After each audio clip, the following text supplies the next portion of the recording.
राम धनु धरिया कहवा से अवतार, राम धनु धरिया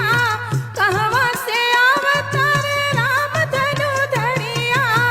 कहवा से अवतार, राम धनु धरिया पड़ेला झिर झिर बुनिया कहवा से